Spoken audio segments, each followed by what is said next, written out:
global financial crisis, banks experienced a rise in the number of individuals defaulting on loans, and the UAE was no exception. But over the years that followed, the UAE government introduced a series of measures to prevent people from getting into excessive debt. They included a cap on total monthly repayments for all loans and credit cards, limits on how much home buyers can borrow, and the launch of a credit bureau to monitor behavior in the market. I think it's very important to put the things in perspective. If you see post-crisis, post-2008, the regulatory environment, the regulatory initiatives that the central bank and the government has taken is very clear. Whether it is launching the credit bureau in the country, whether it is putting regulatory requirements or regulatory caps on the loan to value ratios for the mortgages, first mortgage, second mortgage, and last but not the least, capping the debt service ratio at 50%.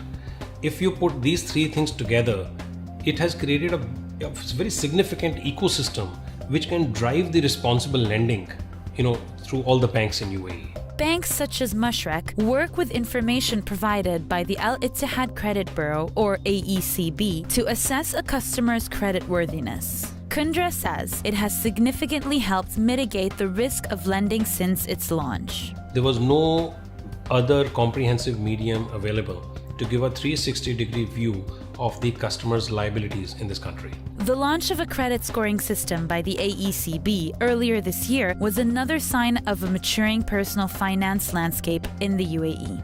A 3-digit number, the credit score, represents a customer's creditworthiness, or in other words, the risk of defaulting on credit card payments and loans. There are many people who will say it's been a negative thing because they are now getting they're now being rejected for finance. This is a positive thing. The people who are being rejected have too much debt. There are people who have unfortunately not been able to keep up repayments on existing debt. Banks such as Mashreq, which was an early adopter of the Bureau's reports and scores, takes responsible lending seriously. Mashreq is uniquely positioned. We've got extensive product range, we've got fantastic distribution network, and very innovative edge over competition. We are uniquely positioned to get the maximum benefit and to deliver the overall value of responsible lender in the market.